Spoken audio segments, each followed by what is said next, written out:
ভারতীয় tourist visa চালু হবে খুব দ্রুত এমনটা প্রত্যাশা করেছিলাম, কিন্তু তার একদিন পরে সেটা আবার বিপরীত অবস্থানে চলে যাচ্ছে। সেটা নিয়ে একটু কথা বলবো। আমাদের মন্ত্রী বললো না, উপদেষ্টা বললো, ঠিক খেয়াল নাই, একটা সংবাদে দেখলাম যে দিল্লিকে সতর্ক করেছে, দিল্লিকে সিগন্যাল দিয়েছে, সতর্ক মানে বুঝলেন, এটা ফোর্স করা। কাকে, কি বিষয়ে সতর্ক করেছে? হাসিনার বিষয়ে। হাসিনার বিষয়ে কি বলেছে আমি ভিতরে ঢুকিনি, যেহেতু সতর্কমূলক কথাটা এসেছে সেটা কিন্তু ডিফারেন্ট অ্যাঙ্গেল হয়ে যায়। এখন আগের সরকার, ইউনূস সরকার অনেক ট্রাই করেছে হাসিনাকে আনার জন্য, আনতে পারেনি। ঢাকা দিল্লি স্লোগান দিয়ে দিয়ে গলা ফাটিয়ে ফেলেছে তার নাবালক বাচ্চা কাচ্চা এই উপদেষ্টাগুলো এবং বাচ্চা কাচ্চা সমন্বয়কগুলো, যেগুলো এখনো স্টুডেন্ট, এখনো নাকে টিপ দিলে পানি বেরবে, আর হাজার কোটি টাকার মালিক হয়েছে এই মানুষগুলো। তারা কিন্তু অনেক বলেছে, হাসিনাকে কিন্তু দেয়নি। এখন এই সরকার এসেছে, ভারতের সাথে কিভাবে আলোচনা হয়েছে সেটা কিন্তু তারা ইন্টারনাল ভালো জানে, আমরাও ভালো জানি। এখন তারা এসে ভারতের সাথে কিভাবে কথা বলতে হবে সেটা কি শিখবে কিনা আমি জানি না। উনি কি চিন্তা ভাবনা করে এটা বলেছে, এটা পুরো সরকারের কথা বলেছে না উনার একা ইচ্ছে হলো বলে দিলাম যে সতর্ক করছে দিল্লিকে হাসিনার বিষয়ে, আর কিছু আমি জানি না কি বিষয়। তবে যেটা বোঝা যাচ্ছে সেটা তো হলো যে হাসিনাকে ফেরত দেওয়ার ক্ষেত্রে হতে পারে, বা যাই হোক।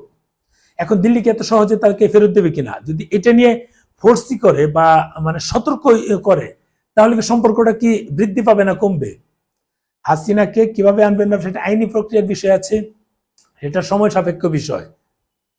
আপনারা ভারতের সাথে কি আলোচনা করেছেন, কিভাবে আপনারা কি করেছেন, সেটা কিন্তু জাতি জানে, আমরাও জানি, সেটা এখানে বলার বিষয় না। এখন তাদের সাথে কিভাবে কথা হয়েছে এবং আপনারা গিয়ে ঘুরেও আসলেন, সবকিছু করলেন। এখন আসার পর আপনারা তাদের কাছে ভিসা নিয়ে আলোচনা হয়েছে, কয়দিন পরই পেয়ে যাবেন এবং আগামী সপ্তাহ স্বাভাবিক হবে আপনি বললেন। তারপরে আবার তাদেরকে ফোর্স করেন কি করে, সতর্ক করেন কি করে? ভারত কি আপনাদের একেবারে অনেক নিচে, তারা ছোট? আপনারা সতর্ক করবেন, ভারত একটা ভয়ে আপনাদের কাছে হাসিনাকে ফেরত দিয়ে দিবে। বিষয়টা কি এরকম প্রত্যাশা করছেন কিনা আমি জানি না। আমি একটু এটা বুঝি যে ভারত অর্থনৈতিক দিক দিয়ে এবং সামরিক দিক দিয়ে বিশ্বের 5 নম্বরের মধ্যে আছে, তাহলে বুঝেন আর আমরা কত নম্বরে আছি, সেটা একটু মাথায় চিন্তা ভাবনা করে কথাটা বলা উচিত আমার মনে হয়। কারণ হচ্ছে এইভাবে কথা বললে কূটনৈতিক সম্পর্ক কিন্তু বাড়বে না, বরং কমবে। এটা বাড়ার কোনো প্রশ্নই আসে না। আপনারা অনুরোধ করতে পারেন যে দিল্লিতে হাসিনা আছে, আপনারা যে আইনি প্রক্রিয়া হোক যে হোক, তাকে আমাদের দেশে আইনগতভাবে কিভাবে পাঠানো যায় সেটা আপনারা দেবেন। এর মধ্যে তো অনেকে বলে যে হাসিনাকে তো সেনাবাহিনী ওখানে পাঠিয়ে দিয়ে আসছে, হাসিনা পালিয়ে যায়নি। কথাটা তো অনেকেই বলে, কথাটা তো আপনি যদি চিন্তা করেন তাহলে মিথ্যা না। হাসিনা কি পালিয়ে গিয়েছে? সেনাবাহিনী ওখানে দিয়ে আসছে, সেটা তো পরবর্তীতে সব আমরা জানলাম। এই হচ্ছে বিষয়। তার এখানে সেনাবাহিনী অনেক কিছু এটার সাথে অবগত, জানে।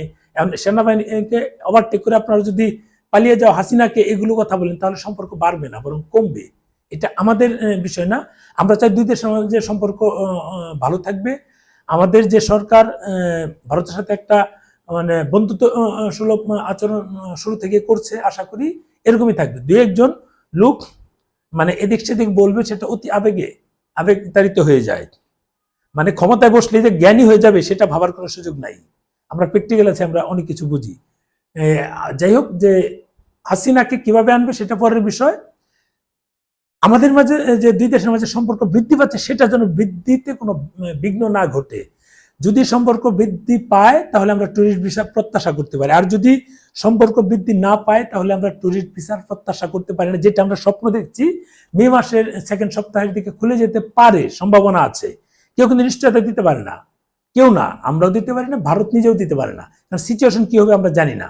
কিন্তু আমার অনেক আছে যারা ভিউয়ার্স, নট ফলোয়ার, তারা ফলো কখনো করে না, কমেন্টস করে বাট ফলো করে না। এই মানুষগুলো অল টাইম ধরে রাখছে আমি বলেছি অমুক বলি। আরে বাবা, আমি বলেছি তো, আমার বলাটা আপনাকে কে দেখতে বলেছে? আপনি কেন দেখছেন? আপনি যদি নির্লজ্জ হয়ে থাকেন তাহলে বারবার দেখবেন। আপনার যদি ইনটেনশনালি আমাকে নেগেটিভ কিছু বলতেছেন তাহলে বারবার দেখবেন। আমি যেহেতু মিথ্যে বলি, তাহলে আপনাকে মিথ্যেটা কে দেখতে বলেছে? কেন দেখেন? আপনাদের কি লজ্জা শরম বলতে কিছু আছে? আপনারা তো ফুল ভিডিও দেখেন, তাই না? এখন যাই হোক, মেডিকেল ভিসা, বিজনেস ভিসা স্বাভাবিক হবে তেমনটা শুনছি। ট্যুরিস্ট ভিসা খুলে যাবে সীমিত পরিসরের শর্ত সাপেক্ষে। যেখানে শর্ত সাপেক্ষে দেওয়া আছে সেখানে স্বাভাবিক কিভাবে হবে বিজনেস মেডিকেল জানি না। যাই হোক, আমরা এটা চাই।